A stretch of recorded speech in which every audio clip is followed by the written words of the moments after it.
नमस्कार। कल किसी कारण से व्याख्यान नहीं हो पाया। कल बिहार की इकाई ने एक वेबिनार रखा था, इस वजह से कल उपस्थित नहीं हो पाए। आज पुनः आपके सामने उपस्थित हूँ। कुश गौड़ और विनेश्वरी श्रीवास्तव, धीरज कुमार जी, परेश मन्या जी, नीलम शुक्ला जी, सुनील रातौरी जी, विजय जाधव जी बिल्कुल समय से उपस्थित हो गए हैं। आइए, कल इसके पहले जो व्याख्यान दिया था वो एक्सेसो वाटर पर था। पानी शरीर में बढ़ जाए या कम जाए तो क्या तकलीफ़ हो सकती है और उसकी चिकित्सा हम आत्तिक रूप से क्या कर सकते हैं, इसके बारे में चर्चा की गई थी। आज कई चिकित्सकों के आग्रह पर मधुमेह पर चर्चा करेंगे। एक बार हम मधुमेह पर चर्चा बहुत पहले कर भी चुके हैं, लेकिन आज फिर उस पर चर्चा की जाएगी। Doctor K. N.. गंगवार, इन्होंने पूछा है कि अगर नी जॉइंट में पानी भर जाए तो क्या करना चाहिए। सामान्यतः यदि ज़्यादा भर जाता है पानी, बहुत तकलीफ़ होती है, तो लोग इंजेक्शन से पानी निकला लेते हैं और स्टेरॉइड्स दे करके वेदना की शांति भी कर देते हैं, लेकिन यह अस्थायी चिकित्सा है। बेटर है कि आयुर्वेदिक चिकित्सा ठीक ढंग से की जाए। अगर सूज गया हो, पानी भर गया हो नी जॉइंट में, तो दशांग लेप और 10 मूल के द्रव्यों का चूर्ण, इन दोनों को मिला करके करीब 20 ग्राम और आधा कप पानी, 2 चम्मच सरसों तेल डाल करके इसका लेप तैयार करें और ये लेप गरम कुनकुना जानु प्रदेश में लगा दें और व्रणपट्ट बंधन करें। रोजाना कम से कम 11 दिन आप करें तो इससे देखेंगे शोथ में काफ़ी कमी आती है। इसके अलावा आम वातारी रस 250 मिलीग्राम, शोथहारी लौह 250 मिलीग्राम, स्लज इत्यादि लौह 250 मिलीग्राम, ये एक मात्रा है। ऐसी दिन में 2 या 3 मात्राएं शहद के साथ सेवन कराएं। सीनादि गुलू और गोक्षरादि गुलू 2-2 गोली दिन में 2 बार पानी के साथ सेवन कराएं। पंचकोल काढ़े का निरंतर सेवन करें। पंचकोल काढ़ा भोजन यानी खाली पेट में दोनों टाइम 30 ml दोनों टाइम इसका प्रयोग कराएं। अच्छा होगा कि इसमें 2 चम्मच कैस्टर ऑयल मिला लें। कैस्टर ऑयल मिलाने से पेट साफ होगा, क्योंकि जो पानी निकलता है शरीर के बाहर वो मूत्र मार्ग से, पुरुष मार्ग से, त्वचा के माध्यम से श्वास प्रश्वास की क्रिया के द्वारा पानी निकलता है, लेकिन ज़्यादातर तो मूत्र और पुरुष के द्वारा ही पानी निकलता है। तो निश्चित रूप से इसमें मूत्रल औषधियाँ और अनुलोमक औषधियों का प्रयोग इसमें ज़्यादा करना चाहिए। एक और उन्होंने प्रश्न किया है, एटोनिक और हाइपरटोनिक यूरिनरी ब्लैडर, इनकी चिकित्सा क्या होगी। तो पहले समझ लेते हैं कि एटोनिक ब्लैडर क्या है। एटोनिक ब्लैडर को फ्लैसिड कॉन्ट्रैक्टाइल ब्लैडर भी कहते हैं। इस अवस्था में ब्लैडर की मसल्स का पूर्णतः कॉन्ट्रैक्शन नहीं हो पाता और कॉन्ट्रैक्शन न होने पाने से मूत्र प्रवृत्ति ठीक से नहीं होती, कम होती है, तकलीफ होती है। इसको बोलते हैं एटोनिक ब्लैडर। हाइपरटोनिक ब्लैडर में जो ब्लैडर की मसल्स हैं वो बहुत हाइपर एक्टिविटी होती है उनकी, और जोरदार कॉन्ट्रैक्ट करते हैं, और इसकी वजह से frequent feeling of urination, patient को बार बार पेशाब लगने की इच्छा होती है, और ये निश्चित है ऐसा करने से पेशेंट को तकलीफ होती है। रात और दिन दोनों समय में बार बार पेशाब जाने की प्रकृति होती है। एटोनिक ब्लैडर जिसमें कॉन्ट्रैक्शन कम होता है, कॉन्ट्रैक्शन की शक्ति कम होती है, उसमें कॉन्ट्रैक्शन बढ़ाना है, इसके लिए उत्तर वस्ती दें 10 मूल तेल की। 10 मूल तेल की 20 ml उत्तर वस्ती दें, इससे बहुत अधिक लाभ प्राप्त होगा। और साथ में जो डायूरेटिक औषधियाँ हैं, मूत्रल औषधियाँ हैं, उनका भी प्रयोग यहाँ पर आपको करना चाहिए, जैसे तृणकांत, तृणपंचमूल क्वाथ, वरुणादि क्वाथ, इनका प्रयोग भी आप कर सकते हैं। इनकी आप निरूप वस्ती भी लगा सकते हैं। निरूप वस्ती से भी एटोनिक ब्लैडर में आराम होगा। निरूप वस्ती में दशमूल के द्रव्य और वरुणादि क्वाथ के द्रव्य, इनको डाल करके विधिवत वस्ती बनाएं और इस वस्ती का सेवन करें। और उत्तर वस्ती के रूप में 10 मूल तेल का प्रयोग करना इसके लिए श्रेष्ठ होगा। इसके अलावा औषधियों में पुनर्नवादि मंडूर, शोथारी लौह, तृणकांत पिष्टी 250 लेकर के पुड़ियाँ बना लें। एक पुड़िया सुबह शाम शहद के साथ इसका सेवन कराएं। हाइपरटोनिक ब्लैडर में ओवर एक्शन होता है ब्लैडर की मसल्स का। इसमें जात्यादि तैल की उत्तर वस्ती लगाना श्रेष्ठ होगा। औषधियों में जिसमें मसल्स की टोनोसिटी बढ़े वो दवाई देना है। इसके लिए शुद्ध शिलाजीत 500 मिलीग्राम दिन में 2 बार दूध के साथ सेवन कराएं। इसके अलावा ऐसे द्रव्य देवें जिससे मूत्र का स्तंभन हो, या यूँ कहें कि जो कॉन्ट्रैक्शन हो रहा है ज़्यादा मात्रा में वो ना हो। तो उसके लिए आप चंद्रप्रभावटी, महायोगराज गुगुलू, टैबलेट नियो, इनका प्रयोग करें। साथ में मैंने बताया शुद्ध शिलाजीत का प्रयोग जरूर करना चाहिए। इससे निश्चित रूप से ब्लैडर में जो टोनोसिटी बढ़ गई है वो उसका कंट्रोल हो जाएगा। डॉक्टर माधुरी जाटो ने कॉर्न की चिकित्सा के बारे में पूछा है। कॉर्न के लिए हम लोग बहुत दवाइयाँ देते हैं, कांचनादि गुगुल, कैशोर गुगुल आदि बहुत सारी, या लेप भी लगाते हैं इसमें मुलायम करने के लिए, लेकिन जड़ से जाता नहीं है। इसका मात्र ट्रीटमेंट है अग्निकर्म। अग्निकर्म यहाँ करवाएं। जब पूर्णतः वो जल जाए तो फिर उसको स्कैल्पल से बाहर निकाल दें। यही एक तरीका है। साथ साथ में कैशोर गुगुल और कांचनादि गुगुल भी साथ में लेना चाहिए, लेकिन अग्निकर्म आप जरूर कराएं। अग्निकर्म कोई विशेषज्ञ या आप खुद सीख लें, कोई बड़ी बात नहीं है। आपके पास अष्टांग धातु की सलाका होना चाहिए और उसको आसपास जला करके और फिर स्कैल्पल से बाहर निकाल देना चाहिए। काफ़ी तकलीफ दे रोग है ये, बहुत कष्टसाध्य व्याधि है। अंजू कटारे, उन्होंने फ्लोराइड के ट्रीटमेंट के बारे में पूछा है। यह एक प्रकार का रसायन पदार्थ है जिसे दांतों की रक्षा के लिए पानी या टूथपेस्ट में मिला करके प्रयोग किया जाता है। फ्लोराइड नेचुरल रूप में पाया जाता है। टीथ में भी एक स्वाभाविक रूप में उसमें उपलब्ध रहता है। फ्लोराइड की मात्रा यदि कम हो जाए तो दांत बड़े कमज़ोर हो जाते हैं, टूथों में गड्ढे बन जाते हैं, कीड़े पड़ जाते हैं। तो ऐसे टूथपेस्ट का प्रयोग करें जिसमें फ्लोराइड की मात्रा अधिक हो। इससे निश्चित रूप से आराम प्राप्त होगा।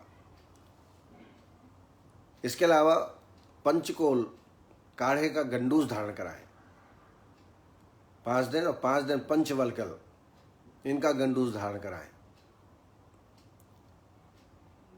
और बीच बीच में 10 मूल तेल का गंडूस कराएं। तो मान लीजिए आपने 5 दिन पंचकोल का कराया, 5 दिन पंचवलकल का, और 5 दिन 10 मूल तेल का। आप इससे देखेंगे कि फ्लोराइड यदि कम है, दांत इससे बड़े मजबूत हो जाते हैं, गम से भी बड़े ताकतवर हो जाते हैं, मजबूत हो जाते हैं। और यदि कोई बीमारी भी हो दंतगत, तो इस तरीके से फ्लोराइड के ट्रीटमेंट आप कर सकते हैं। कुश गौड़ ने एक प्रश्न पूछा है कि लंग्स में यदि पानी भर जाए या पानी आ जाए तो क्या करना चाहिए। आपका इशारा शायद वेट प्लूरिसी से है। कभी कभी पेरिटोनियम के बीच में पानी भर जाता है और कभी कभी लंग्स में भी जलाधिक हो जाता है और उससे फिर कई प्रकार की बीमारियां, श्वास कष्ट, खांसी आदि आना प्रारंभ हो जाती है। इसके लिए आप सबसे पहले विरेचन करा दें। विरेचन में त्रिफला, घृत से आभ्यंतर स्नेहपान और फिर विधिवत विरेचन करा दें। विरेचन करने के पश्चात इसमें स्वर्ण बसंत मालती रस 60 मिलीग्राम, रस पीपरी 125 मिलीग्राम, अभ्रक भस्म 125 मिलीग्राम, ये एक मात्रा है। दिन में 3 मात्राएं शहद के साथ या च्यवनप्राश के साथ इसका सेवन कराएं। इससे निश्चित ही लाभ प्राप्त होगा। एक अनुभूति योग बताता हूं मैं आपको। स्वर्णक्षीरी एक पौधा होता है, वो हर जगह मिलता है। उसकी जड़ का सोरस 1 चम्मच सुबह शाम मात्र 5 दिन आप प्रयोग कराएं। इससे रोगी को, निमोनिया जैसे रोगी को आराम प्राप्त होता है। इसको हाइड्रोथोरिक्स आप कह सकते हैं। इसके अलावा आरोग्यवर्धनी 2 गोली दिन में 2 बार पानी के साथ, और पंचकोल काढ़ा, पंचकोल क्वाथ 30 ml खाली पेट में दोनों टाइम लगातार 20-21 दिन सेवन कराएं। इससे आम का पाचन होगा, जलीयांश भी नष्ट होगा और ज़्यादातर जो अपधातु को हरने वाली चिकित्सा है, उष्ण औषधियाँ, तीक्ष्ण औषधियाँ, तक्रारिष्ट, ऐसी चीज़ों का सेवन, गोमूत्र का सेवन भी इसमें लाभप्रद होगा। ऐसी औषधियाँ इसमें लंग्स में यदि पानी भर जाए, निमोनिया हो जाए या हाइड्रोथोरिक्स हो जाए तो ये चिकित्सा आपको करना चाहिए। बन्ना पाठक जी ने प्रश्न किया है, रोल ऑफ कांचनार इन मल्टी मायोलोमा। प्रत्यक्ष रूप से देखा जाए तो कांचनार का मायोलोमा में, अर्थात ब्लड कैंसर जिसको हम प्लाज्मा सेल्स का कैंसर कहते हैं, उसमें कोई डायरेक्ट रोल नहीं है। और यदि ये डिसीज हो जाती है, प्लाज्मा सेल्स का कैंसर हो जाता है, तो बोन मैरो में एकत्रित होकर आरबीसी को भी डैमेज करता है। कांचनार का यदि कारक क्षेत्र देखें तो ये शोथहर है, ग्रंथिनाशक है, व्रणनाशक है, इसमें तो लाभ करता है। कई बार लिम्फ नोड्स में भी लाभ करता है। लिम्फ नोड्स यदि बढ़ जाए, लिम्फेडोनाइटिस हो जाए, उसमें लाभ करता है। लेकिन मेरे संज्ञान में मल्टीपल मायोलोमा में इसका कोई कार्य नहीं हुआ है, न शोध कार्य हुआ है, न मुझे इसकी जानकारी है। निर्मला स्वाल, ये नेपाल से हैं। उन्होंने पूछा है, पोस्ट कोविड पेशेंट, कभी कभी जब चिकित्सा कोविड के पेशेंट कर लेते हैं, ठीक हो जाते हैं, लेकिन कई रोगियों में देखा गया है कि उसमें स्मेल और टेस्ट का लॉस हो जाता है। ऐसी अवस्था में नस्य कर्म इसके लिए बहुत अच्छा फायदा करेगा। 2 दिन इंद्रिय वर्धक नस्य और प्रत्येक तीसरे दिन शोधन नस्य, औपीड़न नस्य। इसमें शिग्रु, वचा और विडंग, शिग्रु, वचा, विडंग, इनका बराबर मात्रा में चूर्ण बना लीजिए। जिस दिन नस्य देना हो उसके 1 दिन पहले 2 चम्मच ये चूर्ण लेकर के थोड़ा पानी मिला के रख दीजिए और जिस दिन आपको नस्य कराना हो उसको मसल के छान लीजिए और 6 से 8 बूंद की मात्रा एक नासा में होती है। क्योंकि आचार्यों ने और प्रत्यक्षता भी देखा गया है कि रोजाना शोधन नस्य नहीं दिया जाता, प्रत्येक तीसरे दिन। तो 2 दिन आप स्नेह नस्य इंद्रिय वर्धक तैल से और प्रत्येक तीसरे दिन शोधन नस्य का प्रयोग लगातार 21 दिन तक करिए तो निश्चित रूप से स्मेल तो आ ही जाएगा।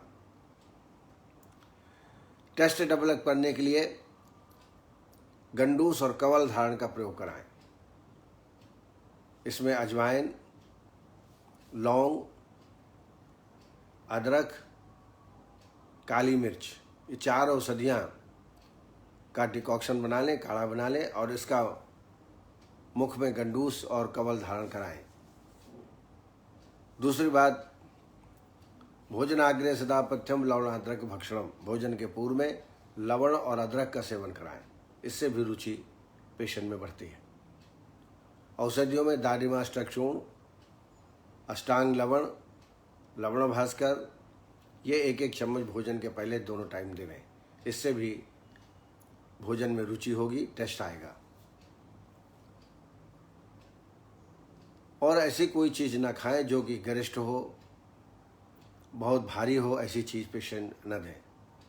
आप मूंग की दाल है उसमें लौंग का बघार करके बढ़िया टेस्टी बना करके थोड़ा नींबू निचोड़ करके और रोगी को सेवन कराएं। इससे भी टेस्ट में डेवलपमेंट आएगा। डॉक्टर विकेश महाजन, उनने पूछा है गंधक द्रुति पान विधि, किन किन रोगों में इसका प्रयोग कर सकते हैं। गंधक द्रुति 10 बूंद की मात्रा में दिन में 2 बार स्किन डिसीज के लिए, खास तौर से गंधक द्रुति ज़्यादातर 99% ये स्किन डिसीज के लिए प्रयोग की जाती है। जैसे दद्रु हुआ, फंगल इन्फेक्शन हुआ, कंडू हुआ, एक्जिमा हुआ, सोरियोसिस हुआ, इन सब में आभ्यंतर गंधक द्रुति आप ले सकते हैं 10 बूंद की मात्रा में। और साथ साथ में वाह्य लेपनार्थ भी इसका प्रयोग करें तो कंडू में तत्काल, खास तौर से जो फंगल इन्फेक्शन के कारण है उसमें निश्चित रूप से लाभ प्राप्त होता है। तो इसका प्रयोग आप आभ्यंतर दृष्टि से भी कर सकते हैं।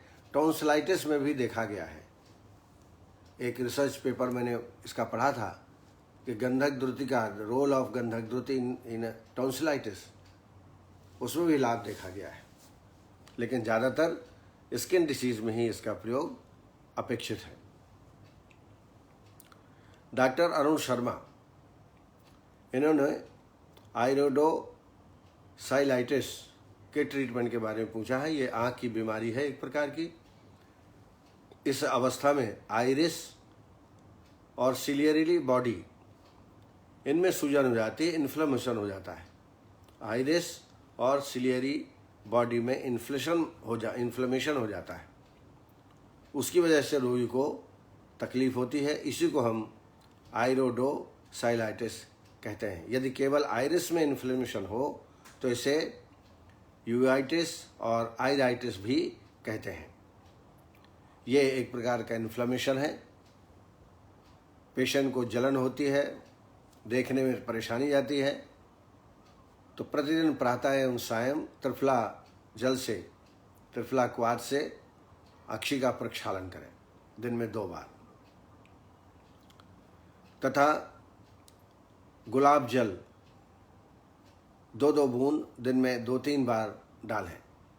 और साथ साथ में एक आइटोन आता है, आइटोन का भी प्रयोग आप 4-4 बूंद दोनों नेत्रों में डालें। इससे रोगी को आराम प्राप्त होगा। ज़्यादा जलन हो, ज़्यादा तकलीफ हो तो जो ककड़ी के टुकड़े काट करके खीरा और उसको आँखों के ऊपर रखना चाहिए। दूध के फावे कॉटन 2 में डुबो करके निचोड़ करके और आँखों में रखना चाहिए। इससे भी रोगी को लाभ प्राप्त होता है। क्योंकि इन्फ्लेमेशन है, इन्फ्लेमेशन थोड़ा कम हो जाए तब आप जो है अक्षी तर्पण भी कर सकते हैं। लेकिन जब तक इन्फ्लेमेशन हो, लाल रंग की आँख हो या वेदना हो, तकलीफ हो, उस वक्त तक अक्षि तर्पण नहीं करना चाहिए। तो इस तरीके से कुछ प्रश्न जो उपस्थित हुए थे उनके बारे में हम लोगों ने चर्चा की। अब आइए जो मुख्य विषय है आज चर्चा का विषय वह है मधुमेह। मधुमेह के बारे में चर्चा करेंगे और कुछ हमारे साथी जो लगातार इस कार्यक्रम को सुन रहे हैं, ऐसे हमारे डॉक्टर मुबिन मुल्ला जी, नवीन जोशी जी, जो को कार्यक्रम का संयोजन भी करते हैं, सुनते भी हैं और कमेंट्स भी करते हैं, और प्रतिदिन यूट्यूब में भी व्याख्यान को डाल देते हैं ताकि ज़्यादा से ज़्यादा लोग इसका प्रयोग कर सकें। Doctor Ram Singh Chaudhary, doctor Agarwal Anjana, doctor Manoranjan Sahu, doctor Awadhesh Kumar और राकेश कुमार सिंघल बहुत अच्छी प्रैक्टिस करते हैं प्योर आयुर्वेद की, बड़े विश्वासपूर्वक। सुखवंत मिश्रा जी, गिरिजा प्रसाद जी, योगेश महाजन जी, रेखा वर्मा, डॉक्टर रविंद्र सागर जी, डॉक्टर सविता पटेल जी, परेश मन्या जी, विनेश्वरी श्रीवास्तव, महेंद्र कौशल जी, मनदीप शुक्ला जी, आनंद आयुर्वेद, पंकज शुक्ला, प्रशांत साने जी, ज्योति बाला डामोर, नीलम शुक्ला जी, शैलेंद्र ठाकुर और संध्या पांडे जी, पूजा शर्मा, अरुणा शर्मा, भारती देश पांडे और हमारे वरिष्ठ चिकित्सक वंदना पाठक जी, अदिति त्रिपाठी जी, माधव मिश्रा जी,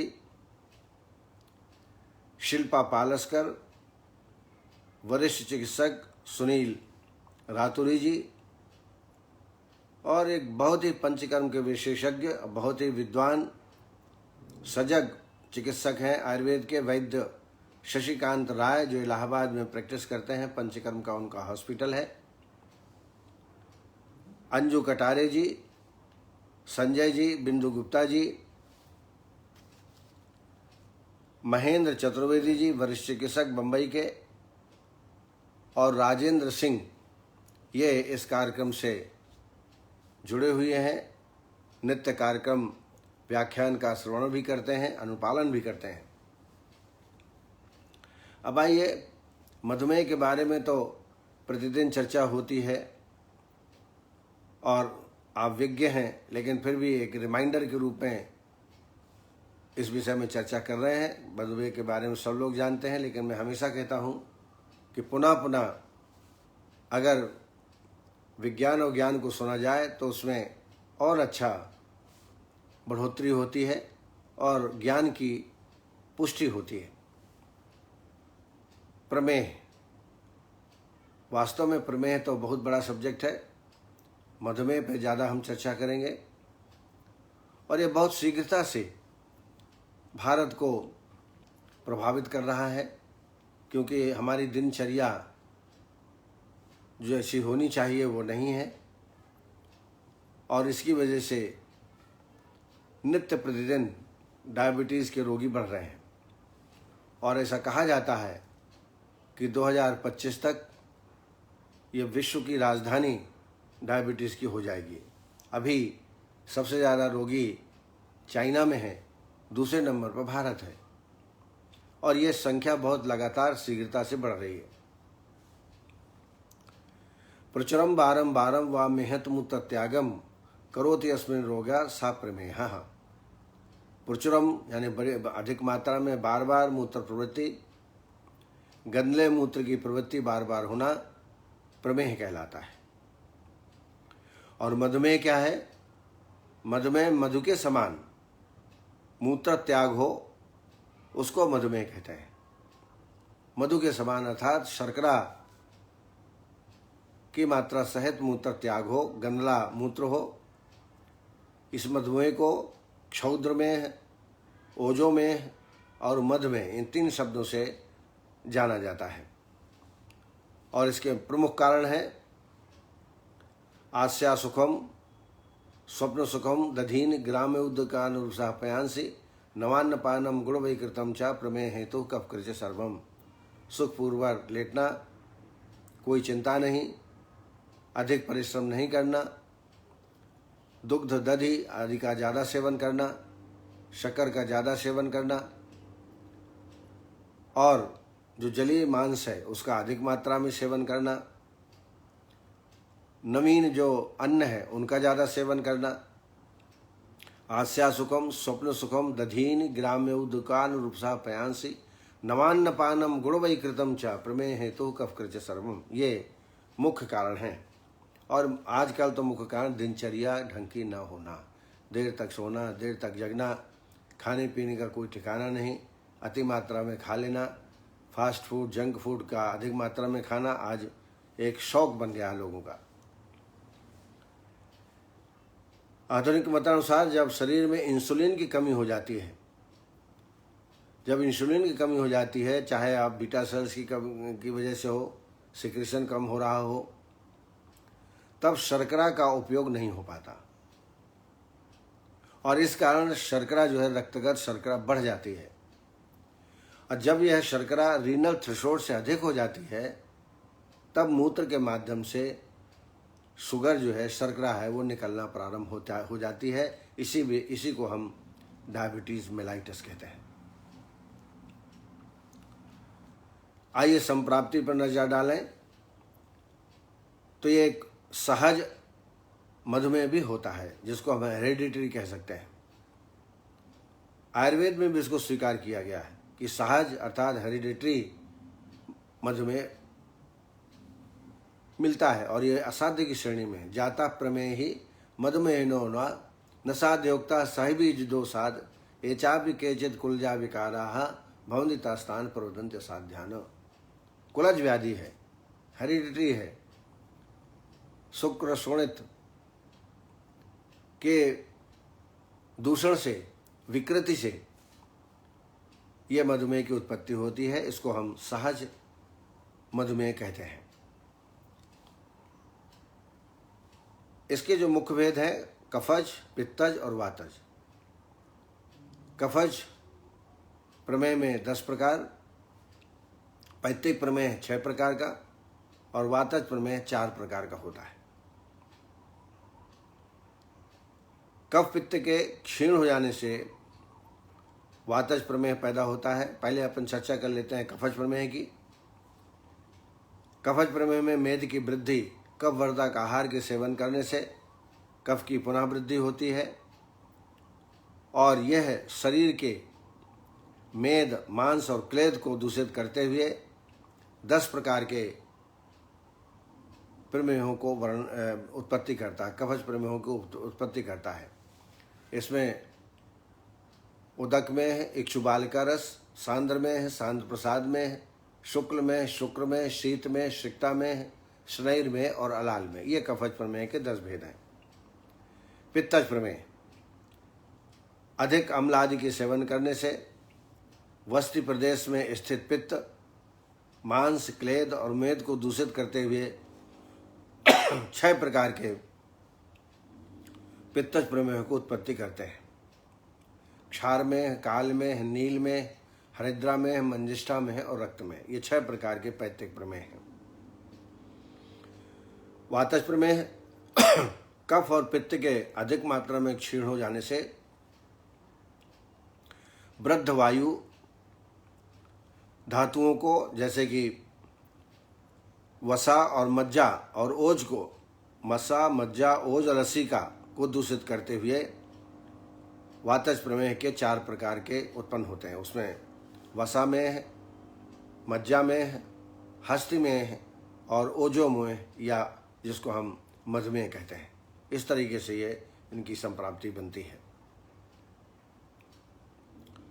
मेदश्च मांसम च शरीरजम क्लेदम कफो वस्तिगतः प्रदूष्य करोति मेहान समुदीर्ण मुष्णे स्थानो पित्तम प्रदूष्यम चापी क्षीणेषु दोषेषु वाकृष्य वस्तु धातुन प्रमेहान हिलात। इसकी एक संप्राप्ति बहुत अच्छी विशेष संप्राप्ति सूत्र स्थान 17 में प्राप्त होती है चरक में।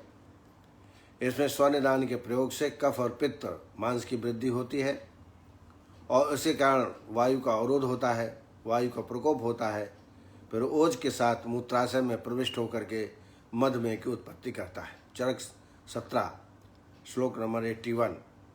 श्लेष्मा च पित्तम च मेदश्च मांसम चापि प्रवर्धते तैरावृत गतिर्वायु ओजाहदाय गच्छति यदावस्थितं तदा कृच्छो मधुमेह प्रवर्तते समानुतस्य पित्तस्य कफस्य च मुहुर्मुहुः दर्शित आकृतिम गत्वा क्षमा व्याप्ते पुनः। ये एक विशिष्ट संप्राप्ति आचार्यों ने वर्णन की है चरक संहिता में। पूर्व रूप में दांत नेत्र आदि में अधिक मल का हो जाना, शरीर में चिक्कणता, दाह की अनुभूति, ये पूर्व लक्षण है। दंतादि नाम मलाढ़त्वम प्राग रूप पाणिपादयोः दाहश्चिक्कणता देहे तृढ़ स्वाद्वांश जायते। तृषाधिक भी रोगी में पूर्व के लक्षण के रूप में प्राप्त होता है।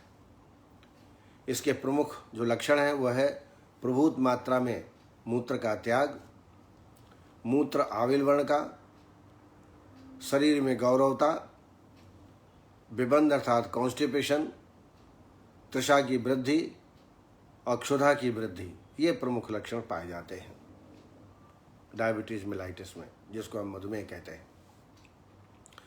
साध्यासाता में साध्याः कफोत्ता 10, जो कफज 10 प्रकार के प्रमेह हैं वो साध्य हैं।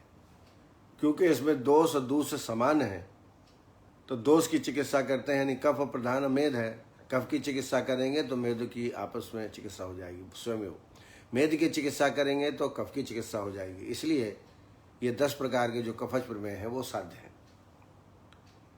पित्तजा सड्याप्या, लेकिन पैतृक जो 6 प्रकार के प्रमेह हैं वो याप्य हैं। क्योंकि दोष पित्त है और दूष मेद है। यदि पित्तनाशक चिकित्सा करेंगे तो मेद बढ़ेगा, मेदनाशक चिकित्सा करेंगे तो पित्त बढ़ेगा। इसलिए पैतृक प्रमेह को याप्य कहा गया। साध्याः कफोता 10 पित्तजा सड्याप्या न साध्या पवनश्च शुष्का समकृतत्वाद विस्मकृतत्वाद महत्तत्वाद चयति। कफज प्रमेह समक्रिया है, पैतृक प्रमेह विषम क्रिया है, लेकिन वातज प्रमेह महत्तत्वाद इतनी शीघ्रता से धातुओं का क्षरण होता है कि ऐसी कोई औषधि नहीं है कि उस क्षरण को हम पूर्ति कर सकें। और इस वजह से वातिक जो प्रमेह होता है, जिसको हम मधुमेह कहते हैं, वो असाध्य की श्रेणी में आता है।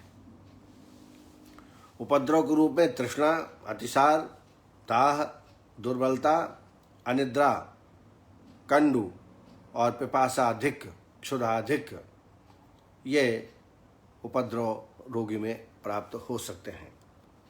अब आइए थोड़ा चिकित्सा के बारे में चर्चा करें। चिकित्सा सिद्धांत को बताते हुए चरक ने कहा है कि यदि स्थूल व्यक्ति हो, बलवान व्यक्ति हो, दोष अधिक हो तो उसमें संशोधन करना चाहिए। कफाधिक हो तो वमन कराएं, पित्ताधिक हो तो विरेचन कराएं। ये साफ साफ चिकित्सा सिद्धांत है। लेकिन डायबिटीज का रोगी यदि कृश हो तो उसमें संशमन चिकित्सा करना चाहिए। सत्तू, कषाय, जौ, अवलेह, लघु आहार का सेवन। तो स्थूल में जो कारण बताए हैं जिसके कारण ये रोग उत्पन्न होता है, वो कहना चाहिए नॉन इंसुलिन डिपेंडेंट डायबिटीज़ कह सकते हैं, और कृश को इंसुलिन डिपेंडेंट डायबिटीज़ कह सकते हैं। स्थूला प्रमेही बलवान है कहा कृशस्थई का परिदुर्बलस्य संब्रह्मणम तत्व कृशस्य कारम संशोधनम दोष बलाधिकस्य।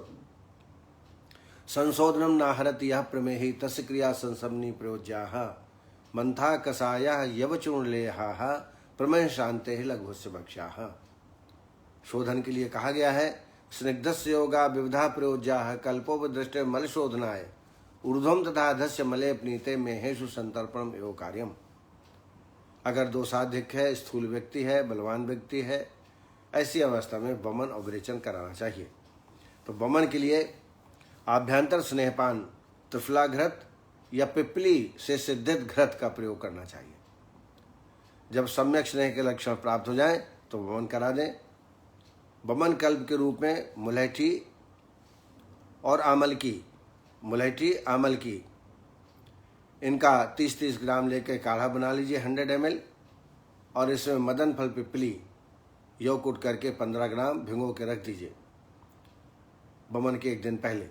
और जिस दिन बमन कराना हो इसको मसलिए, छानिए, 5 ग्राम के आसपास सेंधो और 20 ml शहद डाल करके मदन फल कल्प तैयार हो गया। और इसी मदन फल कल्प के द्वारा आप वमन कराएं। पित्तांतम वमनम श्रेष्ठम कफांतम च विरेकमाहु। संसर्जन कम कराएं और वमन के 15वें दिन विरेचन कराएं। विरेचन के लिए भी आभ्यंतर स्नेहपान त्रिफला घृत का या पिपली से सिद्धित घृत का सेवन कराएं। और विरेचन कल्प के रूप में त्रिफला 50 ग्राम, निशोथ 30 ग्राम, छोटी हरड़ 30 ग्राम। त्रिफला 50 ग्राम और छोटी हरड़ और निशोथ 30-30 ग्राम, इनको लेकर के 100 ml काढ़ा बना लें और इसमें 30 to 40 ml कैस्टर ऑयल मिला करके विरेचन विधिवत कराएं। विरेचन करने के बाद संसर्जन क्रम, और संसर्जन क्रम करने के बाद अर्थात विरेचन के 9वें दिन से बस्ती चालू करें।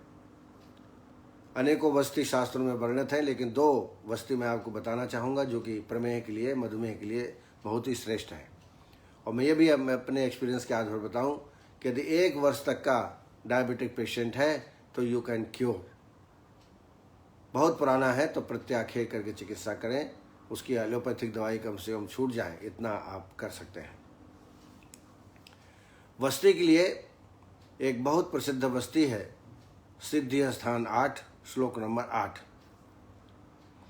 इसमें चिरायता, पटोलपत्र, निम्ब, रासना और सप्तपर्ण, ये 5 औषधियाँ हैं।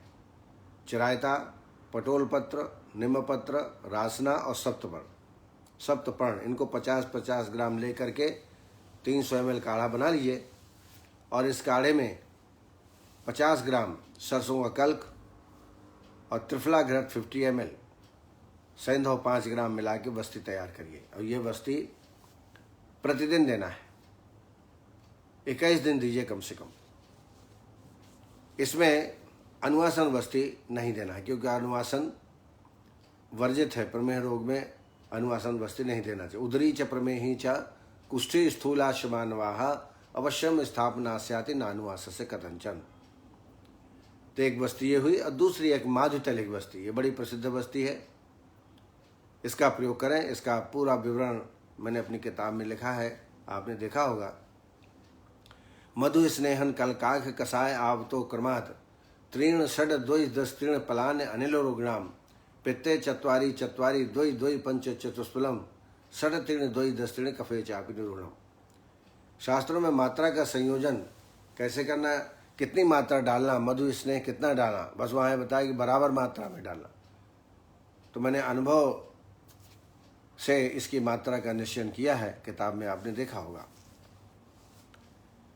ये बस्ती भी प्रमेह के लिए श्रेष्ठ है। वैसे माधुतैलिक वातव्याधियों में भी श्रेष्ठ है, लेकिन मधुमेह के लिए भी ये बस्ती बहुत अच्छी है।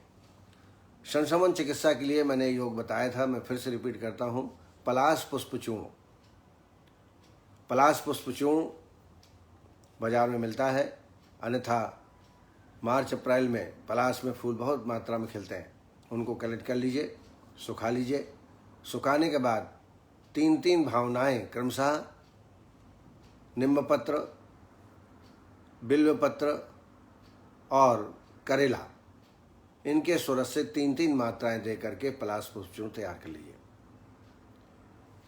कैसे करना तो एक बता देता हूं मैं आपको। आप बारीक चूर्ण तैयार कर लीजिए। निम्बपत्र पर्याप्त मात्रा में तोड़ करके उसको कुकर में अच्छी तरह 8-10 सीसी लाने तक बॉईल कर लीजिए, फिर उसमें ठंडा होने दीजिए, फिर इसको मिक्सर में डाल के पीस लीजिए और फिर उसका रस निकाल लीजिए। रस इतना होना चाहिए कि पलाश पुष्प डूब जाए। फिर इसके बाद उसको श्राद्ध भर रखा रहने दें।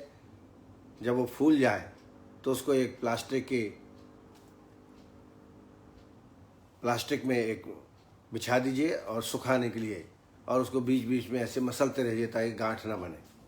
और जब पूर्णतः सूख जाए तो फिर मिक्सर में अच्छी तरह बारीक पीस लें।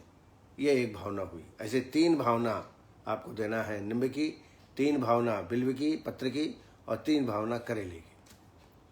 इतना उपयोगी है, मैंने बड़े अच्छे वीवीआईपी पेशेंट को दिया है और 1-2-3 पेशेंट को तो हाइपोग्लाइसीमिया तक हो जाता है। तो इसको आप बनाएं और इसका प्रयोग आप करें। अभी कम मात्रा में बना लीजिए, आप 1 किलो बाजार से लेकर के और आप इसको बना सकते हैं।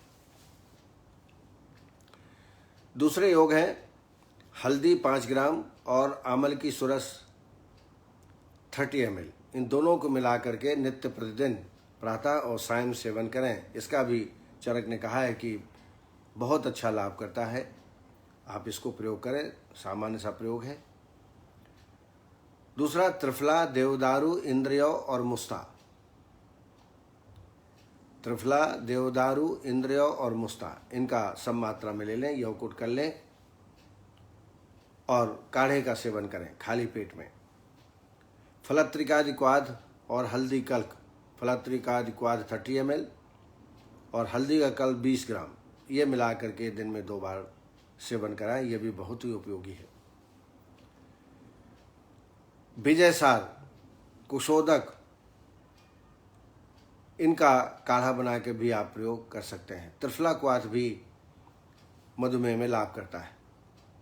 भुने जौ की रोटी, ये बड़ी उपयोगी है।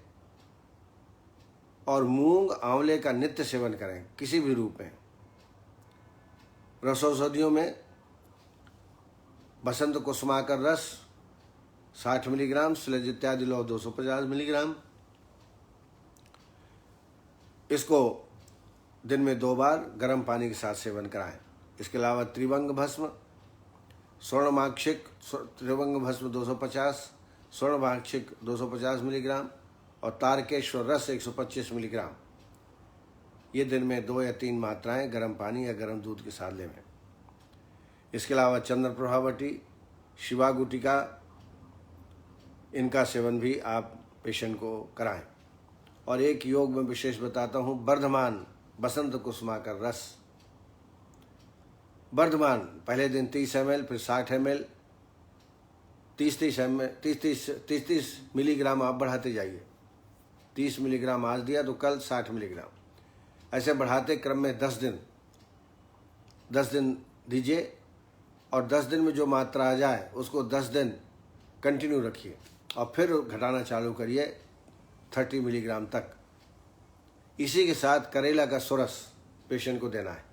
पहले आधा कप, फिर आधा कप, फिर 1 कप, 1.5 कप, 2 कप, इस प्रकार से बढ़ाते क्रम में। और खाना लघु आहार, मूंग की दाल और रोटी, ये मतलब हल्का खाना खिलाएं और साथ साथ में इसका प्रयोग करें। आप देखेंगे कि जो इंसुलिन डिपेंडेंट पेशेंट हैं उनको भी अच्छा लाभ प्राप्त होता है। इसके अलावा व्यायाम और पैदल चलना भी एक आधी चिकित्सा के रूप में स्वीकार किया गया है। डेली कम से कम अपनी ताकत के आधार पे 2 किलोमीटर 4 किलोमीटर चलना प्रारंभ करें और थोड़ा तेज गति से चलें जिससे पसीना आए। और आसनों में मंडूक आसन ज़्यादा उपयोगी है, सर्वांगासन भी इसमें करना चाहिए। इससे मूवमेंट होगा, पैंक्रियाज की गति में मूवमेंट होगा, किडनी का स्टिमुलेशन होगा, पेशेंट ठीक होगा। तो इन ट्रीटमेंट के साथ व्यायाम प्राणायाम भी करें, निश्चित रूप से आप पेशेंट को लाभान्वित कर पाएंगे। इन्हीं शब्दों के साथ आज मैं अपनी वाणी को यहाँ विराम देता हूँ। कल फिर इसी वक्त एक दूसरे रोग के साथ आपके समक्ष प्रस्तुत होंगे। तब तक के लिए धन्यवाद। आपने इस कार्यक्रम को देखा। जय आयुर्वेद।